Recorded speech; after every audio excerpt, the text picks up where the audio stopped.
Hernán Cortés não apenas conquistou um império, ele também destruiu a própria família por dentro. Durante séculos, te falaram do homem que derrubou Moctezuma, do conquistador que levou o ouro do México aos pés do rei da Espanha, do herói ou do vilão que mudou para sempre a história de um continente. Mas quase ninguém te contou isso.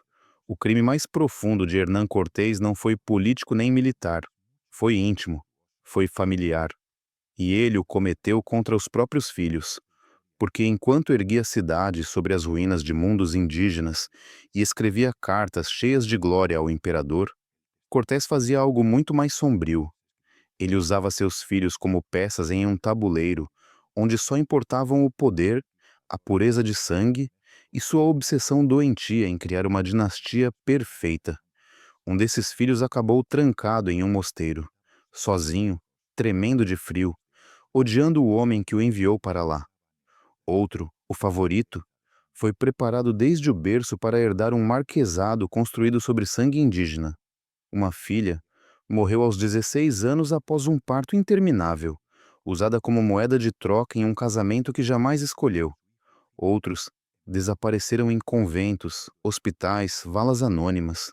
E entre todos eles, há uma sombra que contamina tudo. Um possível filho gêmeo, uma criança sem nome, que teria vivido e morrido esperando por um irmão que nunca soube que existia. A história oficial fala do conquistador. Hoje você vai conhecer o pai, e eu te aviso, ele é muito mais monstruoso do que o soldado. Esta é a história que os livros de histórias espanhóis nunca contam por completo. Aqui, você vai descobrir o testamento secreto que Cortés escreveu 3 dias antes de morrer. A carta que seu filho legítimo enviou ao rei pedindo a execução dos irmãos bastardos. E o documento que prova que um de seus filhos desapareceu em circunstâncias tão estranhas que seu corpo jamais foi encontrado. Hernán Cortés teve 11 filhos confirmados. 6 eram bastardos. 2 nasceram de princesas astecas. Um tentou assassinar o próprio irmão por causa da herança. Outro foi trancado em um mosteiro para ser silenciado. Mas existe um 12º filho sobre o qual quase ninguém fala. Um filho cuja identidade era tão perigosa que a coroa espanhola gastou fortunas tentando apagá-lo da história. Voltaremos a esse filho fantasma. Imagine isto: uma mulher indígena segura um bebê mestiço enquanto observa seu amante espanhol assinar documentos que o legitimam como herdeiro do império mais brutal da América. Esse bebê se tornaria o primeiro mestiço nobre da história, e sua existência desencadeou uma guerra de sucessão tão sangrenta, tão calculada e tão silenciada, que mudou o destino de 2 continentes até hoje. Cortés tem 34 anos quando pisa em terras mexicanas, em 1519. Ele chega com 600 homens, 16 cavalos e uma obsessão que vai além do ouro: fundar uma dinastia que dure séculos. Cortés não era iniciante na arte de usar mulheres indígenas como ferramentas políticas. Em Cuba, ele já havia aperfeiçoado essa estratégia: seduzir, engravidar, abandonar. Deixou pelo menos 3 filhos bastardos na ilha. Nenhum herdou nada. Para Cortés, foram experimentos fracassados. Mas o México seria diferente.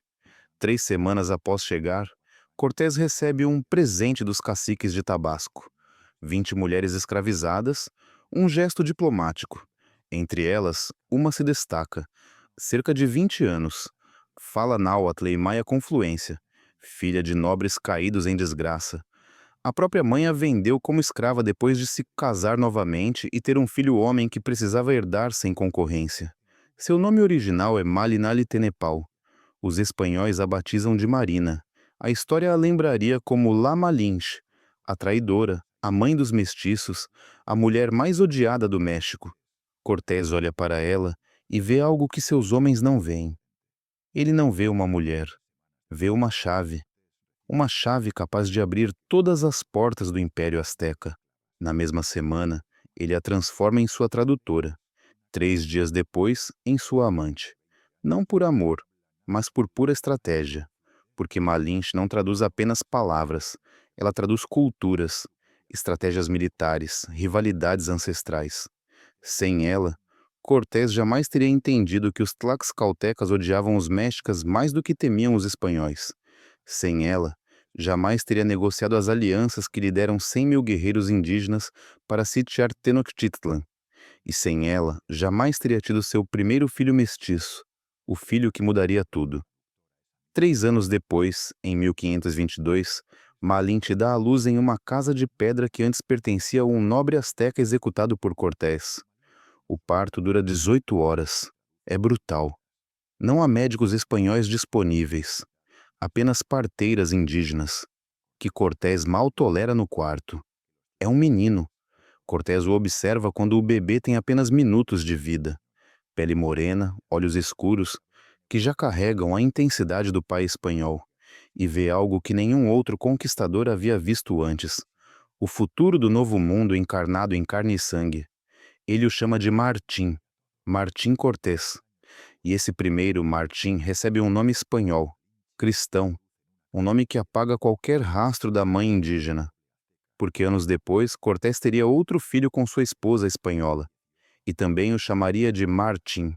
2 Martins, um mestiço, nascido do conquistador e da escrava. Um espanhol puro, nascido do conquistador e da nobre. Imagine isso por um momento. Seu pai tem outro filho, dá a ele o mesmo nome que o seu, e depois decide que esse filho herdará tudo, enquanto você fica com as sobras. Quanto tempo você levaria para planejar vingança? Mas naquele momento, o pequeno Martim mestiço era o único filho vivo de Cortés. E Cortés faz algo impensável. Ele o reconhece publicamente, dá-lhe seu sobrenome diante de um tabelião, declara o filho legítimo, com direitos de herança. Por que arriscar sua reputação, reconhecendo um filho mestiço em uma época em que a pureza de sangue era tudo? Porque sua esposa espanhola, Catalina Juárez, havia morrido apenas 6 meses antes. Ela morreu na cama que compartilhava com Cortés. Tinha hematomas no pescoço. Os criados ouviram gritos naquela noite, ouviram objetos quebrando, ouviram Catalina implorar. A versão oficial: morte súbita por causas naturais. Mas todo o México sussurrava a verdade. Hernán Cortés estrangulou a esposa. Por quê? As versões variam. Alguns dizem que Catalina o confrontou por suas infidelidades constantes com mulheres indígenas. Outros dizem que ela ameaçou voltar a Cuba e denunciá-lo às autoridades espanholas por abuso de poder. Cortés nunca foi julgado por essa morte, mas a sombra da suspeita o perseguiu por anos. Com Catalina morta e sem herdeiros espanhóis legítimos, Martim Mestiço torna-se o único continuador do nome Cortés na América. E Cortés precisa disso. Precisa provar que fundou algo permanente naquela terra conquistada. Então, legitima o menino mestiço com documentos notariais perfeitamente legais. Mas há algo mais. Algo que Cortés jamais colocou nesses documentos públicos. Existe uma carta.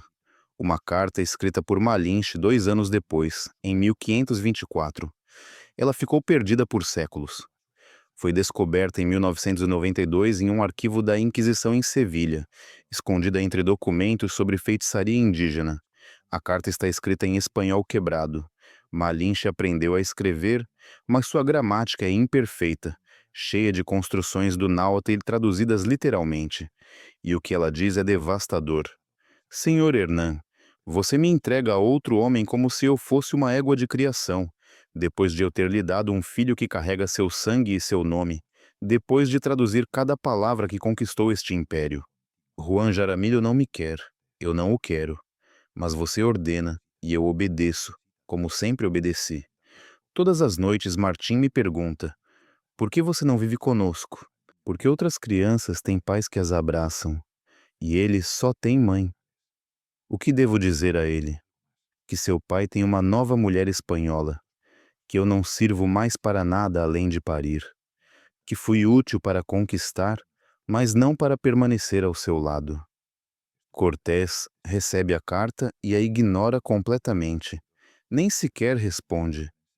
Ele casa Malinche com Juan Jaramillo, um de seus capitães, em uma cerimônia católica formal. Malinche tem 25 anos, Jaramillo tem 52. O casamento é um exílio disfarçado. Cortés a afasta da cidade do México, enviando-a para viver em uma fazenda remota nos arredores de Orizaba, a mais de 200 quilômetros, e fica com Martim. Diz a Malinche que é pela educação do menino, que um filho de Cortés não pode crescer em uma fazenda provinciana, que precisa de educação espanhola, modos europeus, preparação para herdar um império. Malinche aceita não porque quer, mas porque não tem escolha, porque é uma mulher indígena em um mundo controlado por homens espanhóis. Nos 5 anos seguintes, ela vê o filho exatamente 4 vezes, visitas supervisionadas, conversas vigiadas por criados espanhóis que não permitem que Malinche fale náutile com Martim. Cortés apaga sistematicamente a metade indígena do filho. Ele cria um mestiço que pensa como espanhol, fala como espanhol, age como espanhol. 5 anos depois, Malinche morre. A causa oficial: febres repentinas. Ela tinha cerca de 30 anos. Alguns historiadores modernos suspeitam de varíola. Outros acreditam que foi disenteria. Mas há uma terceira teoria, mais sombria, baseada no testemunho de um frade que a acompanhou nos últimos dias. O frade escreveu em seu diário: Marina morreu em agonia após 3 dias de febre. Suas últimas palavras foram em sua língua nativa. Chamava pelo filho. Repetia um nome que não era Martim, um nome mexica que não compreendi. Parecia confessar algo importante, algo sobre dois em vez de um. Mas morreu antes que eu pudesse entender. Que nome Malinche repetia ao morrer? Ninguém registrou. E o que significava dois em vez de um? O frade não entendeu, mas voltaremos a essa frase, porque ela é a chave de todo este mistério. Martim tem 7 anos quando sua mãe morre. Não o deixam ir ao funeral. Dizem que ela foi para o céu, ficar com Deus. E esse menino de 7 anos, mestiço, órfão de mãe, com um pai ocupado demais consolidando um império para consolá-lo enquanto chora, torna-se o primeiro elo de uma cadeia de tragédias que durará gerações. Mas aqui a história se complica, porque Cortés tem um novo problema. Ele acaba de se casar novamente. Sua nova esposa é Juana de Zúñiga. Ela tem 17 anos. É sobrinha do Duque de Béjar, uma das famílias mais poderosas da Espanha. O casamento não é por amor, é pura estratégia política, porque na Espanha, o rei Carlos V iniciou uma investigação formal contra Cortés. As acusações são muitas: assassinato de Catalina Juárez, abuso sistemático de poder, enriquecimento ilícito, execuções sem julgamento. Cortés precisa de aliados poderosos na corte espanhola, e a maneira mais rápida de obtê-los é casar-se com a alta nobreza espanhola. Juana chega ao México meses depois e conhece Martim, o menino mestiço de 7 anos que vive na casa de seu novo marido. Juana olha para Martim. O menino a encara de volta com olhos escuros, que já viram perda demais. E Juana entende imediatamente: aquele menino é um problema existencial. Não porque Martim seja agressivo ou problemático. Pelo contrário, ele é educado, inteligente, fala espanhol perfeitamente, é instruído por tutores particulares. O problema é que Martim existe. Martim é a prova viva de que Cortés manteve uma relação prolongada com uma mulher indígena, de que Cortés gerou filhos mestiços, de que a pureza de sangue de qualquer futura linhagem, Cortés está irremediavelmente comprometida. Naquela noite, Juana diz a Cortés: esse menino não pode ficar nesta casa, não é uma sugestão, é um ultimato. Cortés precisa escolher, e como sempre, escolhe o que lhe convém politicamente. Mas ele não abandona Martim completamente, não pode. O menino foi legitimado em cartório, carrega legalmente o sobrenome Cortés, tem direitos de herança reconhecidos pela lei espanhola. Então Cortés faz algo ainda mais calculado, algo mais cruel a longo prazo. Meses depois, diz a Martim que ele irá para a Espanha, que receberá a melhor educação possível, que estudará com os mesmos tutores que educam filhos de duques e condes, que voltará como um cavalheiro espanhol respeitado. Ele mente. Martim embarca em um navio em Veracruz. Tem 7 anos. Perdeu a mãe há apenas 4 meses. Agora é enviado sozinho para um continente que nunca viu, a 9.000 quilômetros de distância, para viver com estranhos. Imagine, Você tem 7 anos, acabou de perder sua mãe, e seu pai o coloca sozinho em um navio rumo a um mundo desconhecido, para viver com pessoas que o desprezarão pela cor da sua pele. Como não odiar esse homem? A viagem dura 2 meses de pesadelo.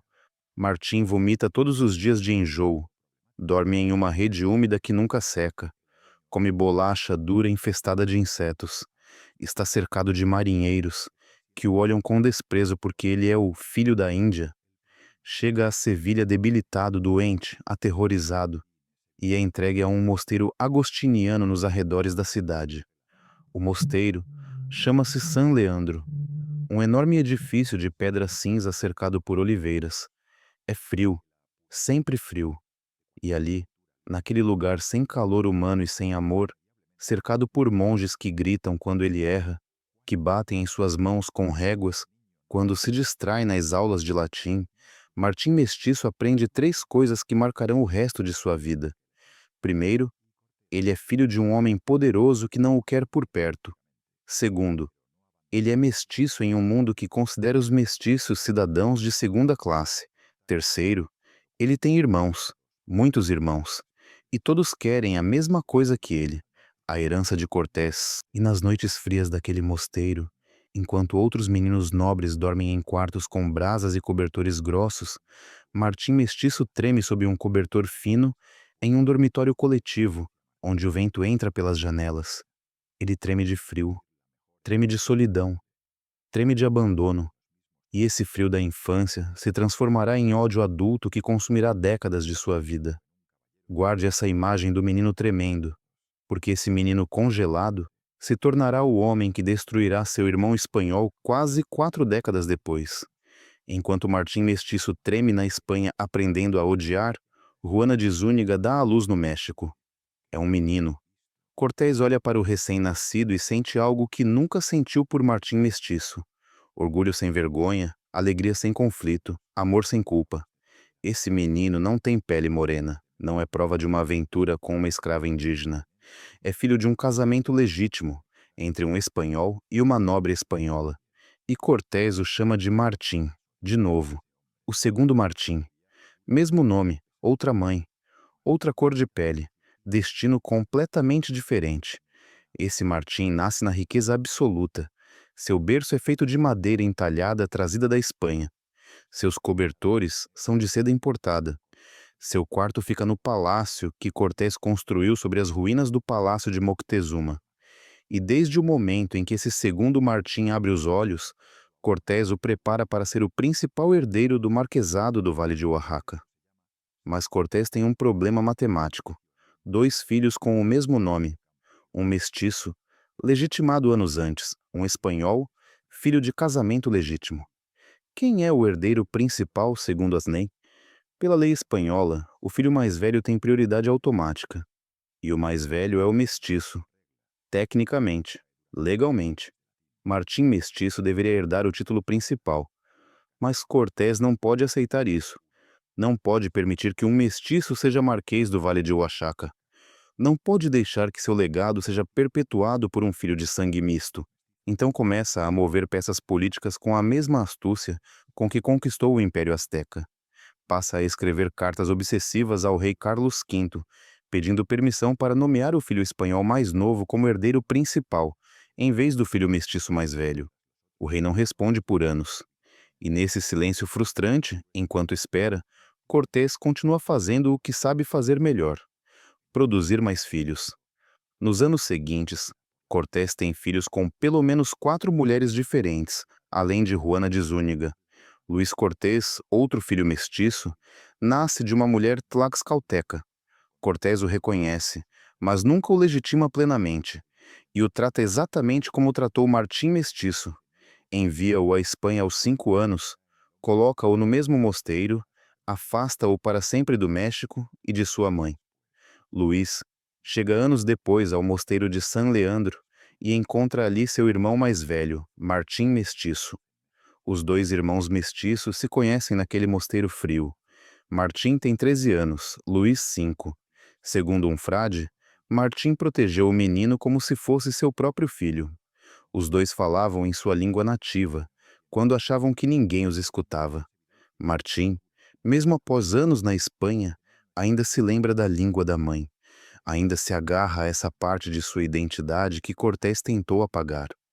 Os dois irmãos formam um vínculo que durará décadas, um vínculo de sobrevivência mútua em um mundo que os despreza. Mas esse vínculo terminará em tragédia. Luís não sobreviverá à solidão e ao trauma. E a Catalina Cortés, outra filha. A mãe nunca foi oficialmente identificada. Cortés reconhece Catalina, mas a mantém no México, criada por amas espanholas. Ela nunca conhece a mãe biológica. Quando pergunta, dizem que morreu quando ela era bebê. Aos 14 anos, Catalina ainda é uma criança, e Cortés a casa com um capitão espanhol de 50 anos. O casamento é consumado violentamente na noite de núpcias.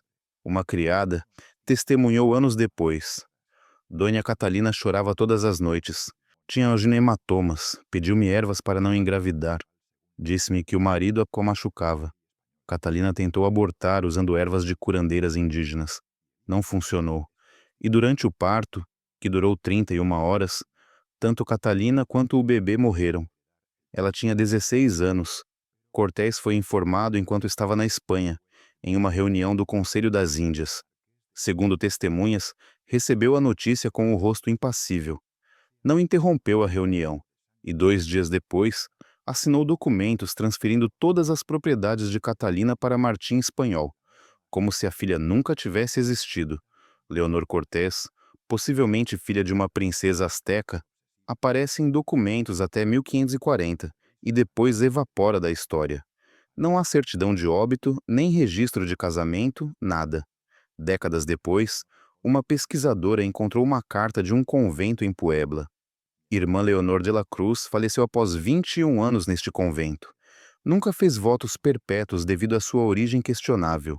Viveu em silêncio. Nunca recebeu visitas. Foi enterrada sem lápide. Era filha de Cortés? A cronologia encaixa perfeitamente. Se era ela, passou 21 anos trancada, sem identidade, sem família. Morreu sozinha, enterrada sem nome.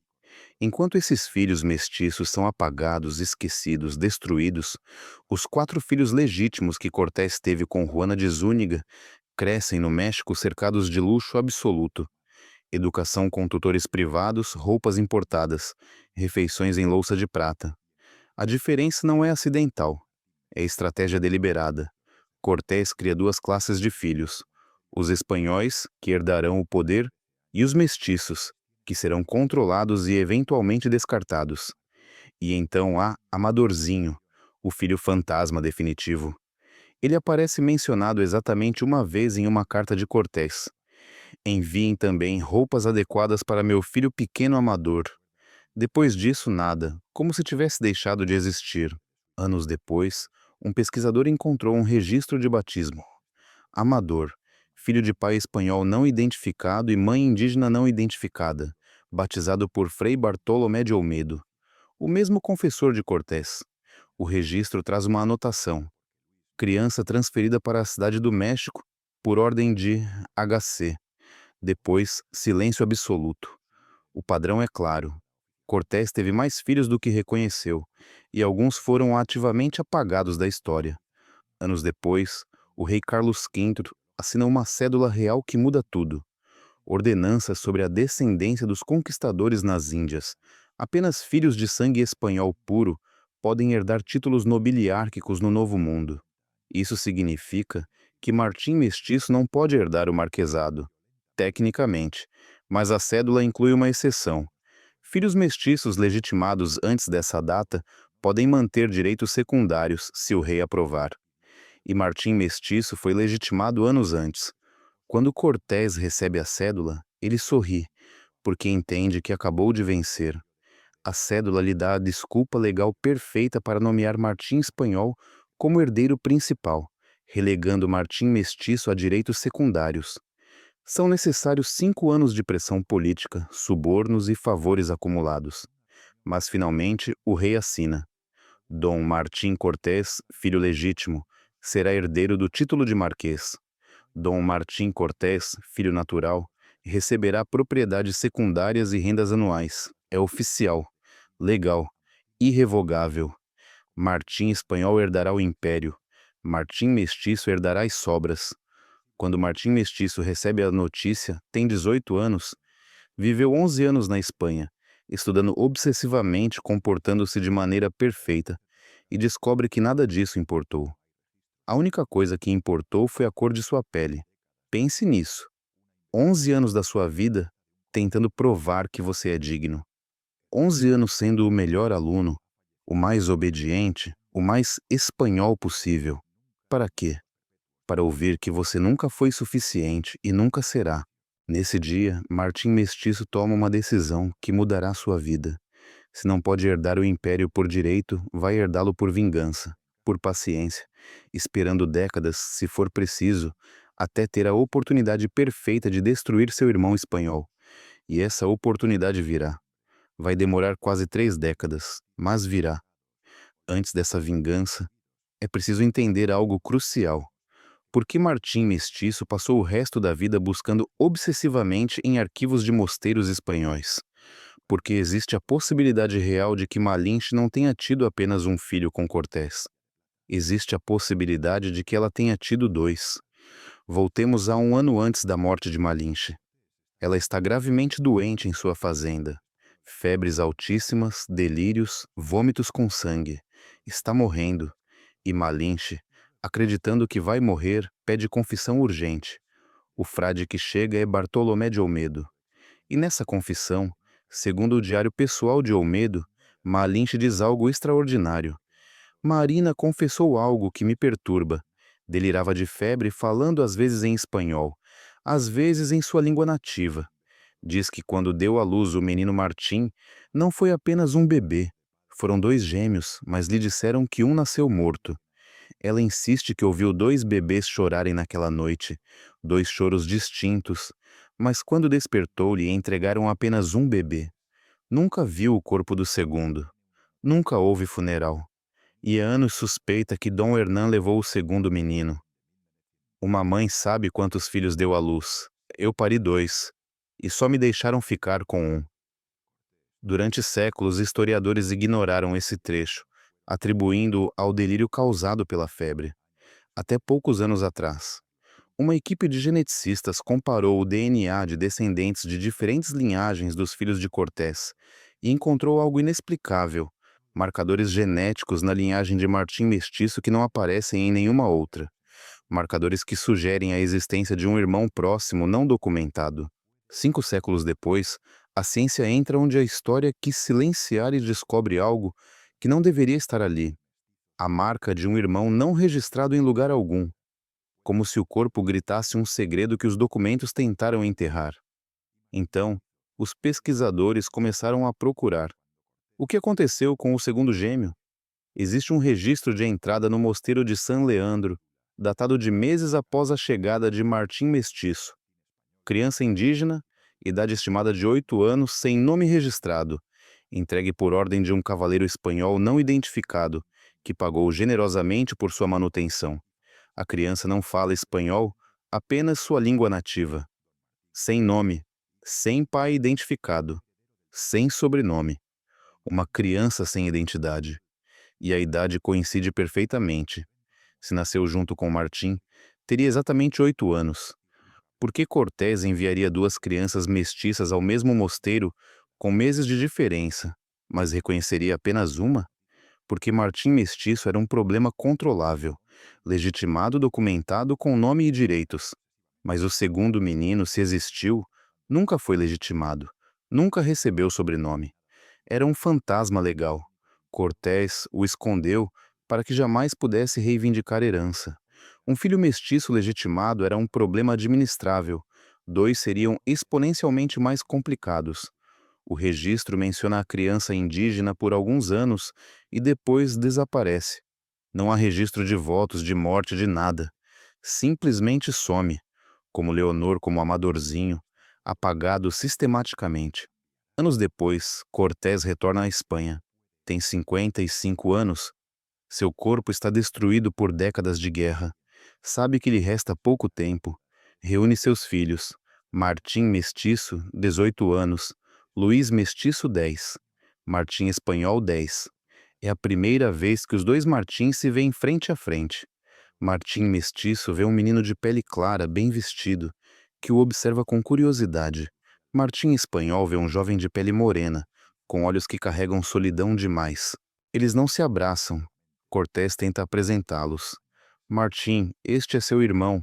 Martim. A ironia não escapa a ninguém.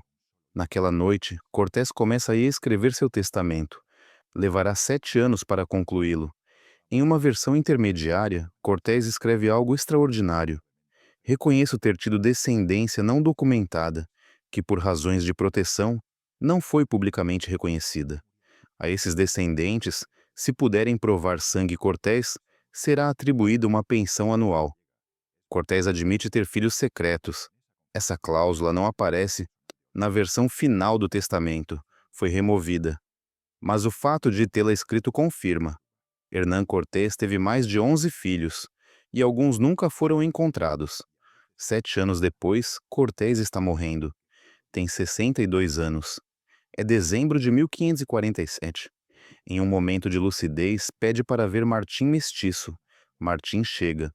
Tem 25 anos. Entra no quarto e fecha a porta. Durante 47 minutos, pai e filho conversam a sós. Ninguém mais está presente. Os criados ouvem vozes, às vezes altas, às vezes sussurradas. Quando Martim Mestiço sai, seu rosto está desfigurado, branco como papel. Ele treme. Parece que vai vomitar. Não fala com ninguém, sai da casa e desaparece. 2 dias depois, Cortés morre. Suas últimas palavras: pequei mais do que construí. 3 dias depois, quando o testamento é lido, Martim Mestiço não está presente. Durante 6 meses, ninguém sabe onde ele está. Até que reaparece em Veracruz, no México. O que fez durante esses 6 meses? Por que voltou ao México depois de quase 2 décadas na Espanha? Nunca explicou. Mas 3 anos depois, surge um documento na cidade do México, supostamente um adendo secreto ao testamento de Cortés, afirmando que Martim Mestiço deveria herdar o marquesado principal. O documento tem uma assinatura, que parece ser de Cortés, e um selo notarial. Martim Espanhol declara falsificação, contrata especialistas. O caso vai aos tribunais por 2 anos. Por fim, um tribunal declara o documento de autenticidade questionável e sem validade legal. Martim Mestiço perde, mas nunca admite tê-lo falsificado. E anos depois escreve: meu pai me disse a verdade em seus últimos minutos. Uma verdade que justifica tudo o que fiz. Mas essa verdade morreu com ele. Que verdade? O que Cortés disse nesses 47 minutos? Martim Mestiço leva essa resposta para o túmulo. Mas a guerra entre os dois Martins estava apenas começando. Quase 2 décadas depois, Martim Espanhol tem 35 anos. É marquês do Vale de Oaxaca. Controla mais de 23 mil quilômetros quadrados. É um dos homens mais poderosos da América.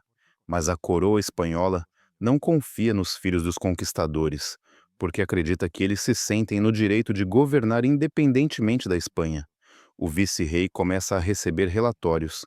Martim Espanhol se reúne secretamente com outros filhos de conquistadores. Estão acumulando armas. Falam em recuperar os direitos de nossos pais. E em alguma reunião alguém diz: por que não nos tornamos independentes? Não é um plano concreto, apenas palavras de frustração. Mas alguém denuncia. E esse alguém, segundo documentos posteriores, foi Martim Mestiço. Martim Mestiço observa o irmão há anos, documenta reuniões, constrói um dossiê e envia uma carta anônima ao vice-rei. A carta detalha nomes, datas, lugares. Não acusa diretamente de traição, mas expressa preocupação com atividades que poderiam ser mal interpretadas. O vice-rei leva a sério. Na madrugada de 8 de julho de 1566, soldados invadem o palácio de Martim Espanhol. Ele é preso. Acusação: conspiração para rebelião contra a coroa. É encarcerado na prisão da Inquisição. A tortura é psicológica, cela escura sem luz. Dizem-lhe que seus amigos o traíram. Mostram-lhe confissões que o apontam como líder. Durante 3 meses, Martim Espanhol resiste. Em outubro, finalmente quebra. Assina uma confissão admitindo ter discutido ideias inapropriadas. E durante sua prisão, recebe uma visita. Seu irmão mestiço. Não há registro oficial do que disseram, mas o diário do confessor de Martim Mestiço registra. Dom Martim veio destruído, confessou-se por 2 horas, revelou ter visitado o irmão na prisão, diz que o irmão implorou que intercedesse, implorou como irmão. Dom Martim respondeu algo sobre quitar uma dívida de 19 anos. Dom Martim chora. Nunca o vi chorar. Perguntei se sentia remorso. Ele disse: sinto coisas demais, padre, mas remorso não está entre elas. Uma dívida de 19 anos. Desde o testamento que favoreceu o filho espanhol. Você pode esperar 19 anos para destruir alguém. Isso não é vingança impulsiva. É ódio frio, calculado, profissional. Martim Mestiço esperou quase 2 décadas. E quando teve a chance, não hesitou. Martim Espanhol permanece preso por 3 anos. A sentença do rei Filipe II, confisco de metade de seus bens, deportação permanente para a Espanha, proibição de retornar ao México por 20 anos, multa de 100 mil ducados. Martim Espanhol embarca em um navio. Tem 39 anos. É um homem destruído. Vive o resto da vida em Madrid tentando limpar seu nome. Nunca consegue. Morre aos 59 anos. Antes de morrer, escreve uma última carta ao irmão mestiço. Nunca foi enviada. Irmão, sei que foi você. Sei que orquestrou minha queda. E agora entendo por quê. Você nunca perdoou nosso pai por ter me escolhido.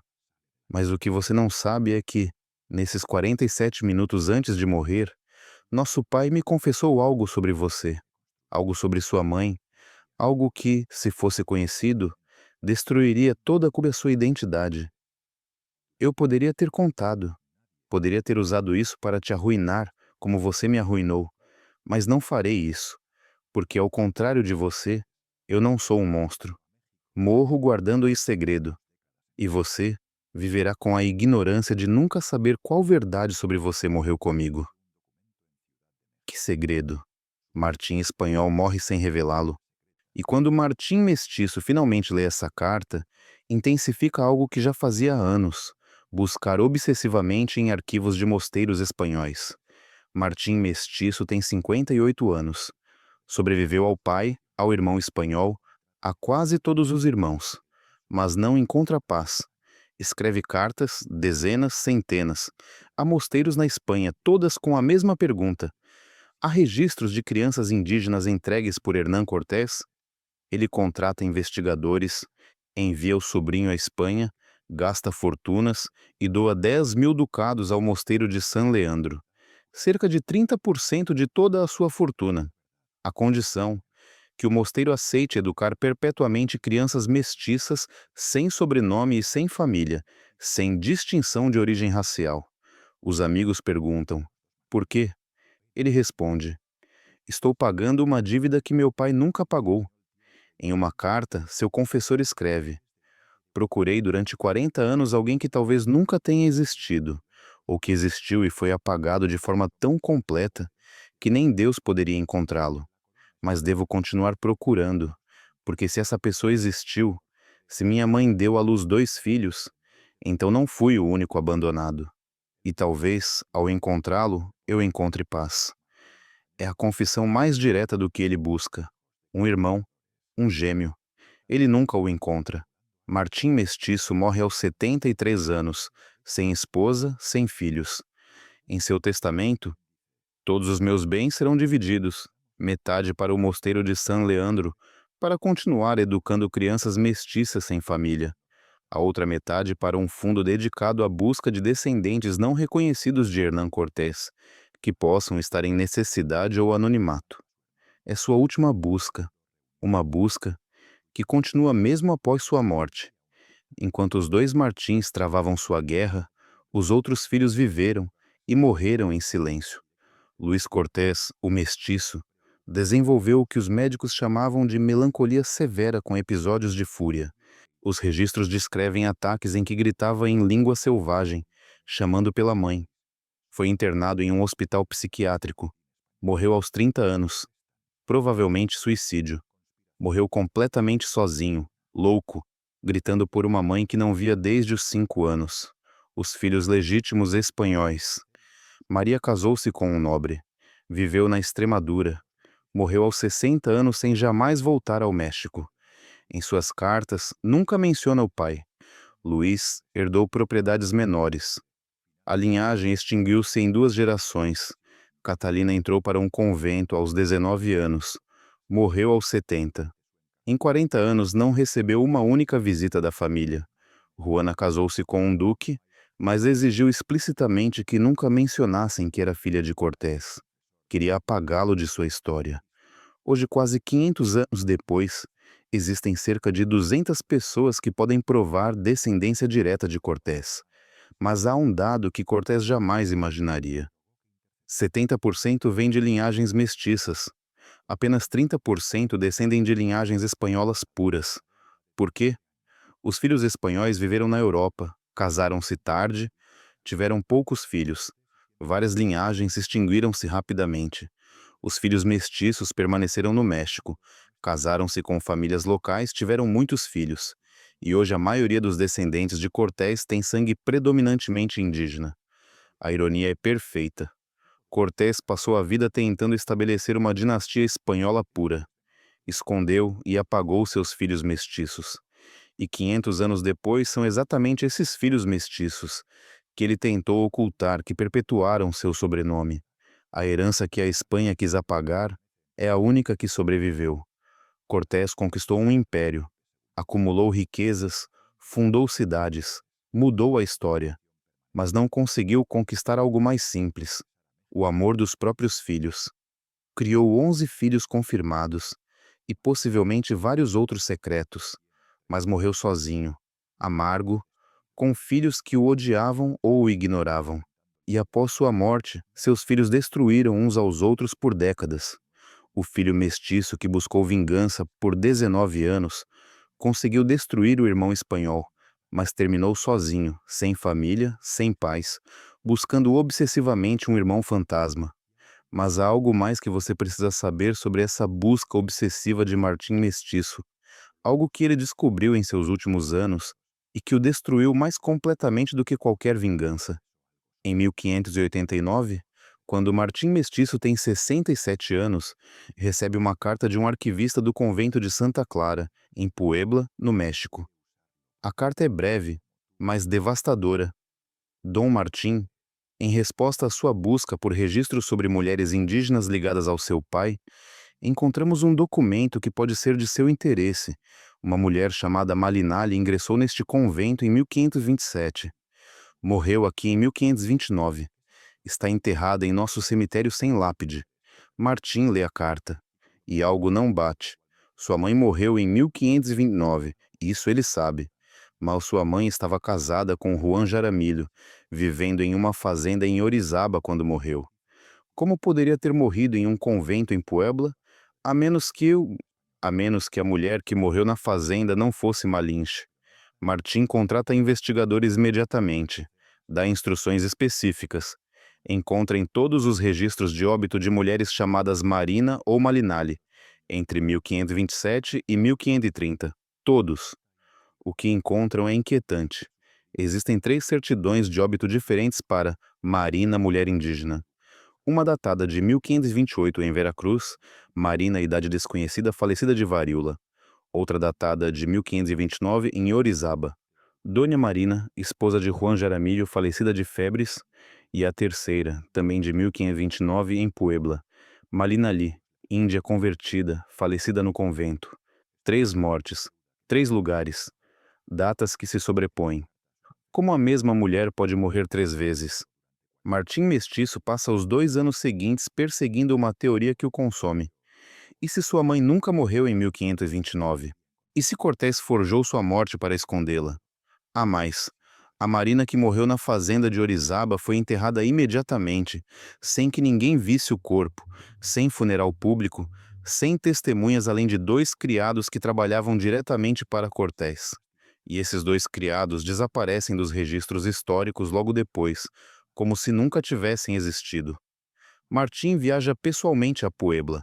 Tem 68 anos. Está doente, mal consegue andar, mas precisa saber. Chega ao convento de Santa Clara. A abadesa o recebe com respeito frio.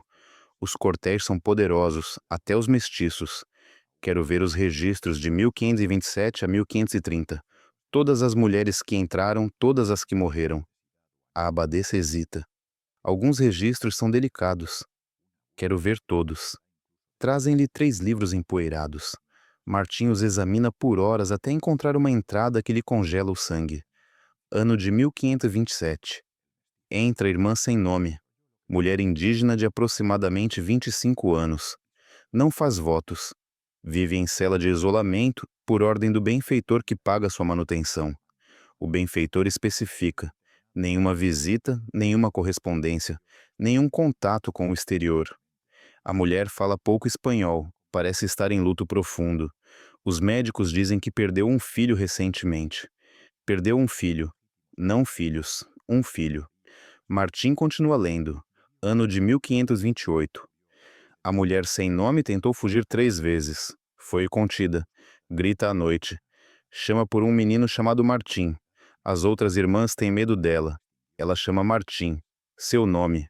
As mãos de Martim tremem tanto que mal consegue segurar o livro. Ano de 1529. A mulher sem nome faleceu após recusar alimento por 2 semanas. Suas últimas palavras foram em sua língua nativa. Repetia algo que soava como 2, não 1. Foi enterrada no cemitério sem lápide conforme instruções do benfeitor. O benfeitor deixou de enviar pagamentos imediatamente após sua morte. 2. Não 1. As mesmas palavras registradas pelo frade quando Marina morreu em Orizaba. Martim fecha o livro, respira com dificuldade e entende. Cortés trancou Malinche nesse convento, escondeu-a, isolou-a, tirou-lhe o filho e a deixou morrer sozinha, gritando por um menino que nunca mais veria. Por quê? Por que fazer isso em vez de simplesmente deixá-la viver com o novo marido, como diz a versão oficial? Martim pede para ver o cemitério. A abadesa o leva a um pátio nos fundos, cruzes de madeira apodrecidas, algumas sem qualquer marca. Qual é o túmulo da mulher sem nome? A abadesa aponta para uma área onde já não restam cruzes. Aquela área, mas após tantos anos, é impossível saber exatamente qual. Martim mestiço ajoelha-se na terra. Tem quase 70 anos. Está chorando. Em algum lugar desta terra, misturada aos ossos de freiras esquecidas, está minha mãe. Perdoa-me, mãe. Eu não sabia. Passei a vida odiando o homem errado. Deveria tê-lo odiado pelo que fez com você, não apenas pelo que fez comigo. Ele volta para a cidade do México e começa a escrever cartas. Centenas de cartas. A arquivistas, historiadores, investigadores privados. Todas buscam a mesma coisa. O que aconteceu com o segundo bebê? Porque agora, Martim está convencido. Malinche deu à luz gêmeos. Cortés ficou com um, o que legitimou, e o chamou de Martim, e escondeu o outro, porque 2 filhos mestiços legitimados seriam um problema impossível de administrar. E depois, trancou Malinche para que ela nunca pudesse revelar a verdade. As cartas de Martim mestiço em seus últimos anos tornam-se cada vez mais desesperadas. Alguém, em algum lugar, deve saber o que aconteceu com o menino sem nome. Alguém deve ter um registro, um batismo, uma anotação na margem, qualquer coisa. Em 1590 recebe uma resposta de um monge em Toledo. Dom Martim, encontrei algo. Um registro de óbito de um menino indígena sem nome no mosteiro de San Leandro. Data, 1536. Idade estimada, 14 anos. Causa da morte, melancolia e recusa de alimento. O menino nunca falou espanhol corretamente. Os monges diziam que parecia estar esperando por alguém que nunca chegou. Suas últimas palavras foram em sua língua nativa. Algo sobre irmão. Irmão. Martim mestiço lê a carta. E algo se quebra dentro dele para sempre. Porque ele entende o que aconteceu. O menino sem nome estava esperando. Esperava que o irmão Martim viesse buscá-lo. Esperava que alguém o reclamasse. Esperava não estar completamente sozinho no mundo. E Martim esteve ali, no mesmo mosteiro, durante anos. mas nunca soube que tinha um irmão a poucos metros de distância, porque Cortés garantiu que os dois meninos nunca soubessem da existência um do outro. Dois irmãos gêmeos separados desde bebês, vivendo no mesmo edifício por anos. Um com nome, sobrenome, futuro, o outro sem nada. E o sem nome morreu esperando que o irmão gêmeo viesse salvá-lo. Martim escreve uma última carta ao abade de San Leandro. Preciso saber onde o menino sem nome está enterrado. Pagarei qualquer quantia, construirei um mausoléu. Darei a ele o sobrenome que lhe foi negado. Martim Cortés, meu irmão, meu gêmeo. A resposta chega 3 meses depois. Dom Martim, o menino sem nome, foi enterrado em uma vala comum com outras crianças órfãs e monges pobres. Não há como identificar quais ossos são os dele. Lamento profundamente. Martim Mestiço morre 6 meses depois. Tem 73 anos. Em seu testamento final, acrescenta uma cláusula que não estava nas versões anteriores. Ordeno que seja construído no cemitério do Mosteiro de San Leandro um monumento de pedra com a seguinte inscrição: aqui jaz um filho de Hernán Cortés, cujo nome foi roubado, cuja identidade foi apagada e cuja existência foi negada. Irmão, encontrei-te tarde demais, perdoa-me. O monumento foi construído. Existe até hoje. E todos os anos, no aniversário da morte de Martim Mestiço, descendentes da família Cortés deixam flores nesse monumento. Não por Martim Mestiço, pelo irmão fantasma, o menino sem nome, o gêmeo perdido, o filho que Cortés apagou de forma tão completa que até seu próprio irmão gêmeo viveu e morreu sem saber que ele existia. E essa é a tragédia mais profunda de toda essa história. Não que Martim Mestiço e Martim Espanhol tenham se destruído mutuamente, mas que existiu um terceiro Martim, um irmão gêmeo, que morreu sozinho, sem nome, esperando ser encontrado. E quando finalmente foi descoberto, já era tarde demais. Tarde demais por mais de 50 anos. Cortés não destruiu apenas a relação entre seus filhos. Destruiu a possibilidade de dois irmãos gêmeos sequer saberem que eram irmãos. Separou-os ao nascer, criou-os no mesmo lugar sem que soubessem da ligação, e deixou-um morrer acreditando estar completamente sozinho no mundo. Quando um deles finalmente descobriu a verdade, ambos já estavam mortos. Quantas famílias modernas repetem esse padrão? Pais que acreditam poder controlar seu legado, favorecendo certos filhos. Pais que acham que dinheiro e poder importam mais do que amor verdadeiro. Pais que abandonam alguns filhos enquanto protegem excessivamente outros. E o que acontece? Exatamente o que aconteceu com Cortés. Os filhos favorecidos tornam-se fracos. Os filhos abandonados tornam-se destrutivos. E no fim, todos perdem. Porque um sobrenome sem amor é apenas uma palavra vazia que acaba sendo esquecida. Mas a dor do abandono dura gerações. Se esta história te fez refletir sobre herança, família e as consequências das decisões que tomamos com nossos filhos, curta o vídeo e se inscreva no canal. E você, o que acha? Martim Mestiço fez certo ao se vingar depois de quase 2 décadas? Ou, ao destruir Martim Espanhol, acabou destruindo apenas a si mesmo? Você acredita que o filho fantasma, o possível gêmeo perdido, realmente existiu? Ou é apenas uma lenda criada pela dor? E a pergunta que define toda essa tragédia: quem foi realmente o filho favorito de Hernán Cortés? O filho mestiço que ele legitimou primeiro e depois abandonou? O filho espanhol que protegeu legalmente, mas não conseguiu salvar? Ou nenhum, porque Cortés nunca amou verdadeiramente nenhum de seus filhos, apenas os usou como peões em sua obsessão por criar um legado que ironicamente fracassou? Porque na próxima história, você vai descobrir como outro conquistador espanhol cometeu exatamente os mesmos erros com seus filhos, mas com um final ainda mais sangrento.